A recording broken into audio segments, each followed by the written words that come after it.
আল্লাহর গোলাম পয়গম্বরকে জানানো হয়, পয়গম্বর মক্কার জমিনে আশেপাশে আপনাকে শেল্টার দেওয়ার মতো কেউ নাই। ছিল একজন আপনার মা, 6 বছরের মাথায় আমি আল্লাহ পাক উঠাইয়া নিয়েছি পয়গম্বর। এরপরে আপনার দাদার তত্ত্বাবধানে আপনি চলে আসলেন, 8 বছর 2 মাস 10 দিনের মধ্যে তাকেও আমি আল্লাহ পাক উঠাইয়া নিলাম। চাচার তত্ত্বাবধানে আপনি চলে গেলেন, তাকেও আমি আল্লাহ পাক উঠাইয়া নিলাম। নবুয়তের 10 বছর বয়স। ও পয়গম্বর, আর একজন জগৎ বিখ্যাত মানুষ আপনার যেমন সঙ্গিনী বানায় দিয়েছিলাম, উম্মাহাতুল মুমিনিন হযরতে খাদিজাতুল কুবরা রাদিয়াল্লাহু তাআলা আনহা। এ মা, তারাও মানুষ, আমরাও মানুষ গো মা। হযরতে খাদিজাতুল কুবরা পয়গম্বরকে ডাক দিয়ে বলেন, পয়গম্বর, ও পয়গম্বর, আমি আপনাকে পছন্দ করে আমি আমার জীবন সঙ্গী বানাইছি গো পয়গম্বর। আপনি হয়তো ইতস্ত করতেছেন, মনের দুর্বলতা আপনি ঝেড়ে ফেলে দেন। আপনার দুর্বলতা হলো মক্কার জমিনে সবচেয়ে আমি বড় প্রভাবশালী মহিলা, আমার বড় সম্পদ, আমার কোটি কোটি কোটি কোটি টাকার সম্পদ। ও পয়গম্বর, মনে রাখবেন আপনি আমাকে প্রস্তাব দেন নাই, আমি প্রস্তাব দিয়ে বিবাহতে রাজি করাইছি পয়গম্বর। সুতরাং আপনার টেনশন নাই। আপনি হয়তো তারপরেও মনটা বিবেকে বাধা দিবে, এগুলা তো সব স্ত্রীর সম্পদ, বিবির সম্পদ। ও পয়গম্বর, আপনি জানেন কেউ কাউকে যদি হাদিয়া দিয়ে দেয় সেদিন থেকে সে তার মালিক হয়ে যায় পয়গম্বর। আমি খাদিজা আজকের থেকে ঘোষণা করলাম, আমার যত কোটি কোটি সম্পদ আমি আপনাকে মালিক বানায় দিলাম। চিৎকার মেরে বলেন সুবহানাল্লাহ।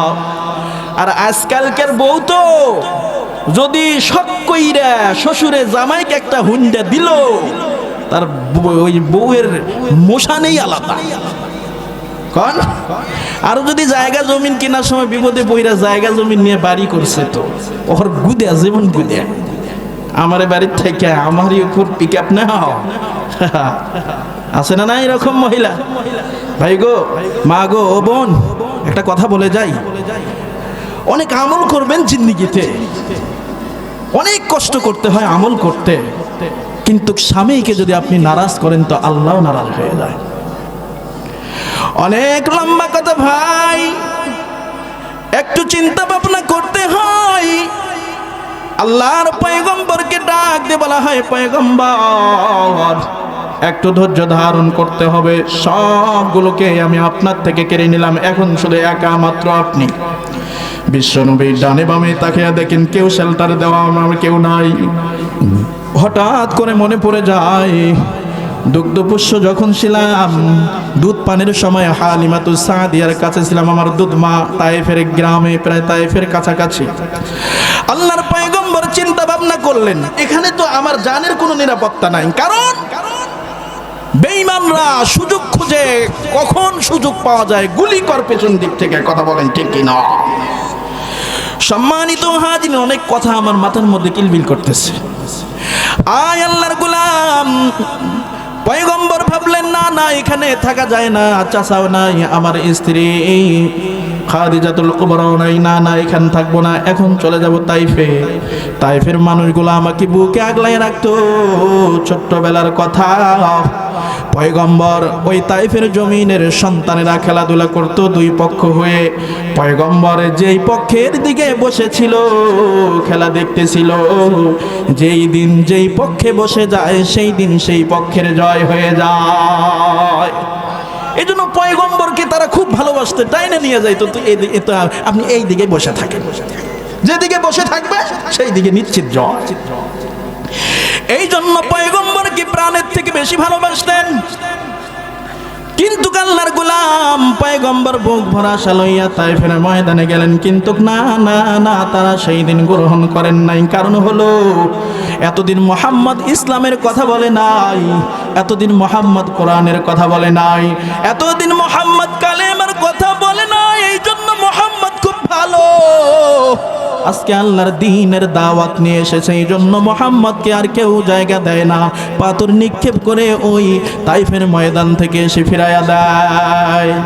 এতে কি প্রমাণ হয়? আপনি কিছু মানুষ এরকম আছে, আপনার সাথে খুব বন্ধুত্ব, খুব ভাব, কিন্তু যখন বলবেন যে ভাই দিনের জন্য কাজ করেন, না না আপনার সাথে আর কথা বলবেন না, পাশ কাটিয়ে চলবে। কথা বলেন ঠিক কিনা? সম্মানিত হাজিরিন, পয়গম্বরকে পাথর নিক্ষেপ করে রক্তাক্ত করে আল্লাহর পয়গম্বরকে মক্কায় ফিরাইয়া দেওয়া হয়। আল্লাহর পয়গম্বর এত মায়ের খেয়েছিলেন সেই দিন। আল্লাহর পয়গম্বর আল্লাহকে ডাক দিয়ে বলে, আল্লাহ এরা বড় খারাপ, দেখেন আমার অবস্থা কি করেছে। বিশ্বনবী উঠতে পারে না, চলতে পারে না, কোনোভাবে গিয়ে পাহাড়ের পাদদেশে বসে যায়। সঙ্গে সঙ্গে ওই জিবরাইল হাজির হয়ে গেল। ও পয়গম্বর, আপনি কি মনে করেছেন আল্লাহ এই সমস্ত দৃশ্য দেখে নাই? না না, দেখেছে। আমি এসেছি পয়গম্বর, শুধু আপনি বলেন নিমিষের মধ্যেই তায়েফ উড়ে যাবে, উল্টা পাল্টা হয়ে যাবে। এইবার দুই দিক থেকে পাহাড়ের রক্ষী দুইজন ফেরেশতার সামনে হাজির হয়ে গেল। এইবার দুই ফেরেশতা ডাক দিয়ে বলে, পয়গম্বর শুধু হুকুম দেন, দেখবেন পাহাড় দুই দিক থেকে চাপা দিয়ে তারে ধ্বংস করিয়া দিব তাদেরকে, কারণ এরা বড় খারাপ। যে শরীরে কোনোদিন মশা মাছি বসতো না হারাম, সেই শরীরে তারা একের পর এক পাথর মেরে ক্ষত বিক্ষত করে দিয়েছে। হাজারো ব্যথা বেদনার পরে ফিরে আসনি তুমি আপন ঘরে, দিনের আলো তুমি ছড়িয়ে দিতে, চলে গেলে মদিনায় মক্কা ছেড়ে। হে রাসূল তোমাকে ভুলি আমি কেমন করে, হে রাসূল তোমাকে ভুলি আমি কেমন করে। খেয়ে না খেয়ে দিন প্রচারের কাজে নিজেকে দিয়ে ছবি নিয়ে, তায়েফের কাফেরেরা চিনল না এই আলো, রক্ত ঝরিয়েছে নবীজির শরীরে। পাথরের আঘাতে ক্ষত বিক্ষত হয়ে সারা শরীর থেকে রক্ত ঝরে। হে রাসূল তোমাকে ভুলি আমি কেমন করে, হে রাসূল তোমাকে ভুলি আমি কেমন করে। নারায়ে তাকবীর। আসেন আসেন আসেন। হ্যাঁ আচ্ছা, এবার জবাব দেন তো, রসুল কি ব্যবসা বাণিজ্যের জন্য গিয়ে মার খাইছেন? কথা কয় না। রসুল জমি ক্রয় করতে গিয়ে মার খাইছেন, জমি দখল করতে গিয়া, তাহলে কি জন্য? দিনের জন্য। কথা বলেন ঠিক কিনা? তো রসুল যে শরীরে মশা মাছি বসা হারাম, সেই শরীর যদি দিনের জন্য ক্ষত বিক্ষত হয়ে যায়, তাহলে আমরা উম্মত জীবন চলে যাবে, দ্বিধা কোথায়? সম্মানিত হাজিরিন, রসুলের জীবনের থেকে মনে হয় আমাদের জীবনের দাম বেশি, সাহাবা আজমাইনের জীবনের থেকে আমাদের জীবনের দাম বেশি। আরে ভাই, সাহাবাদের কথা কি বলবেন, অনেক লম্বা হয়ে যাব, সেই দিকে যাব না। আসেন, আল্লাহর রসুলকে ফিরে মদিনায় পাঠায় দেওয়া হল। আল্লাহ পাক বলেন, পয়গম্বর ধৈর্য ধরেছেন তো, আসেন খেলাটা দেখাবো এবার। আপনারা রাজি আছেন? আরে ভাই, ভয় পাচ্ছেন কেন? আলোচনা একটু চলবে। যদি বলেন যে না মোনাজাত করে দেন হুজুর, আপনি বগুড়া যান গা, আমরা বাড়িতে যাই গা, আপনাদের কষ্ট হচ্ছে না তো? দেখেন কোরআনের পাওয়ার কেমন। সব বেঈমানের বাচ্চা সাইজ হয়ে যাবে, সব সাইজ হয়ে যাবে। শুধু একটু ধৈর্য ধারণ করেন আর প্রচেষ্টা চালিয়ে যান। সব বেঈমানরা তাদের লাঠি পাটি গুটিয়ে পালাইতে বাধ্য হবে, যে পালিয়েছে। কথা বলেন ঠিক কিনা? সম্মানিত হাজিরিন, ইসলাম এসেছে সব বাঁকা জিনিস সোজা করার জন্য। সব বাঁকা জিনিস ইসলাম সোজা করেছে, এখনো করবে, আমরা আছি পিছনে। কথা বলেন ঠিক কিনা?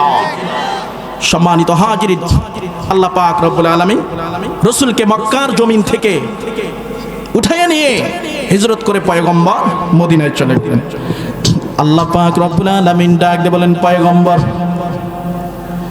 13টা বৎসর ধরে নির্যাতন সহ্য করেছেন, সবগুলো আমার কাছে কম্পিউটার দিবালকের ময় স্পষ্ট। পয়গম্বর কেন কিভাবে আপনাকে কষ্ট দিয়েছে, গর্ত করে আপনাকে গর্ততে ধাক্কা ফালাইয়া দেওয়ার জন্য তারা অনেক প্রচেষ্টা করেছে। আমি দেখেছি সেই দিন রান্না করা গোশতের মধ্যে বিষ মেশাইয়া আপনাকে খাওয়ানো হয়েছে পয়গম্বর। এগুলা যে আমি দেখি না এমনটা না, বলেন সুবহানাল্লাহ। ও পয়গম্বর, শুধু তাই নয়, প্ল্যান হয়ে গেল রাত্রের আধারে আপনার ঘরে উঠিয়া আপনাকে জবাই করা হবে। প্ল্যান হয়ে গেল পয়গম্বর, সব জানি আপনাকে মদিনায় উঠায় নিয়ে আসলাম। এতদিন পর্যন্ত আপনি ওই দিক হয়েছিলেন, এখন ফিরে দাঁড়ান, এখন রুখে দাঁড়ান, চলবে যুদ্ধ, যেখানে বাধা সেখানেই রুখে দাঁড়াও। আল্লাহর গোলাম পয়গম্বরকে ডাক দিয়ে বলা হয়, ও পয়গম্বর, জমিনে আপনি আছেন পয়গম্বর, অভিভাবক, জমিনবাসীর অভিভাবক, ইমানদারের অভিভাবক বানায় দিলাম, টেনশন করবেন না। আর একটা অস্ত্র পাঠাইলাম, যন্ত্র পাঠাইলাম, কুরআনুল কারীম আপনার সাথে থাকবে পয়গম্বর। দুই জিনিস দিয়ে আমি আল্লাহ পাক তামাম দুনিয়ার চেহারা বদলাইতে চাই। এ মুসলমান ইমানদার, এ যুবক ভাই, ইসলামের ইতিহাসগুলো নিজের ভিতরে রাখতে হয়। এমন দুর্বলতা কেন যুবক? অমুক গায়ক গায়িকার নায়িকার খুব জীবনী ভালোভাবে উপন্যাস পড়ে পড়ে বড় হইলাম। এ ভাই, কার্ল মার্কস লেনিনের আদর্শ পড়ে পড়ে পড়ে পড়ে বড় হইলাম। পরিমণির জীবনে পড়লাম, চিত্রনায়ক মান্নার জীবনে পড়ার সময় হয়েছে। আল্লাহর গোলাম মেসি বেঈমান খেলোয়াড়, তার জীবনে পড়ে পড়ে আদর্শ গঠন করে তুমি নিজের শরীরে 10 নাম্বার জার্সি লাগাইছো, কথা বলেন ঠিক কিনা? এ মুসলমান ইমানদার, তুমি তো ইমানদারের সন্তান। তোমার মাথার দিকে তাকাইলে দেখা যায় ব্রাজিলের খেলোয়াড়ের মাথার কাটিং নিউমারকে ভালোবাসতে পারছো যুবক। আল্লাহর বান্দি, পরিমণির স্টাইল ভালো লাগলো, এ যুবক ভাই, লেনিন কার্ল মার্কস আদর্শ ভালো লাগলো, কিন্তু মদিনাওয়ালার স্টাইল ভালো লাগলো না, জন্য মাথায় মদিনাওয়ালার চিহ্ন পাওয়া যায় না। এ মুসলমান ইমানদার, অনেক লম্বা হয়ে যায়, আয় আয়। আল্লাহ পাক বলেন, পয়গম্বর, মক্কার অবস্থান আপনার একরকম ছিল, মদিনার অবস্থানে এখন কি দাঁড় করায় আপনি শুধু দেখেন। পয়গম্বর বলেন, ও আল্লাহ, অনেক নির্যাতন সহ্য করেছি আল্লাহ, আপনি যদি রাজি থাকেন এর থেকেও ডাবল নির্যাতন সহ্য করার জন্য প্রস্তুত আছি। এটাই হলো ঈমান। পয়গম্বরকে কুরআনুল কারীম দেওয়া হলো। পয়গম্বর, যেখানে আপনি ছিলেন বড় দুর্বল, এখন মদিনায় নিয়ে এসে আপনাকে সবল বানাইলাম, আপনাকে বাদশাহী সিংহাসনে বসায়া দিলাম। চিৎকার মেরে বলেন সুবহানাল্লাহ। সিংহাসন, আল্লাহর পয়গম্বর মদিনার সরদার হয়ে গেলেন, মদিনার আমির হয়ে গেলেন, মদিনার বাদশা হয়ে গেলেন, প্রধানমন্ত্রী হয়ে গেলেন। সংবিধান লাগে তো পয়গম্বর, টেনশন করবেন না। রাষ্ট্র সংবিধান কেমনি চলবে? আমি আল্লাহ পাক সংবিধান ঠিক করব, আর আপনি এই অন্ধকার জাতিকে সাইজ করবেন, টেনশন করবেন না। পয়গম্বর, আপনি তাকায় দেখেন, আসেন ওই আলোচনায় যাই। তাকিয়ে দেখেন, ছোট্ট ছোট্ট মেয়ে সন্তানগুলোকে তারা জীবদ্দশায় দাফন করে দিচ্ছে। পয়গম্বর, এটা দুনিয়ার জমিনের বড় একটা ক্যান্সার। অনেক বর্বরতার যুগ গিয়েছিল, নিজের কোলের সন্তানকে কেউ জবাই করে নাই, জীবিত দাফন করে নাই, কিন্তু এই মানুষগুলো তাদের নিজের সন্তানগুলোকে জীবদ্দশায় জীবিত অবস্থায় দাফন করেছে, মাটির ভিতরে পুঁতে রেখেছে। কেন? বলে যে মেয়ে সন্তানগুলো হলো বাবা মায়ের জন্য লজ্জাকর। এ মেয়ে সন্তান যাদের হয়েছিল তাদের একটা ধারণা ছিল, পুরুষত্বের মধ্যে যদি দুর্বলতা থাকে তাহলে মেয়ে সন্তান হয়। এই জন্য এই লজ্জা কাটাইবার জন্য মায়েরা সন্তান দুনিয়ার জমিনে আসার সঙ্গে সঙ্গে বাবারা গলা টিপে হত্যা করে ফেলতো মেয়ে সন্তানদেরকে। এই আল্লাহর বান্দি, খেয়াল কর, টিভিতে টক শোতে বসে যারা বলে নারী পুরুষ সমান অধিকার, সমান অধিকারের নামে স্লোগান দেয়, আল্লাহর বান্দি, না না না, আল্লাহ পাক বলেন, তোরে আমি এমন সম্মানী বানাইছি, দুনিয়ার জমিনের সমস্ত মাখলুকাতের থেকে নারী জাতির দাম বাড়ায় দিলাম। চিৎকার মেরে বলেন সুবহানাল্লাহ। আল্লাহ পাক রব্বুল আলামিন অপারেশন শুরু করলেন, অন্ধকার জাতির ক্যান্সার গোষ্ঠীর অপারেশন শুরু হয়ে গেল। কি ক্যান্সার? এই কন্যা সন্তানগুলো জীবদ্দশায় দাফন করিয়া দেয়, গলা টিপে হত্যা করে ফেলে। আজকের থেকে পয়গম্বর ঘোষণা দিয়ে দেন, আপনার ভাষায় আপনি ঘোষণা দেন।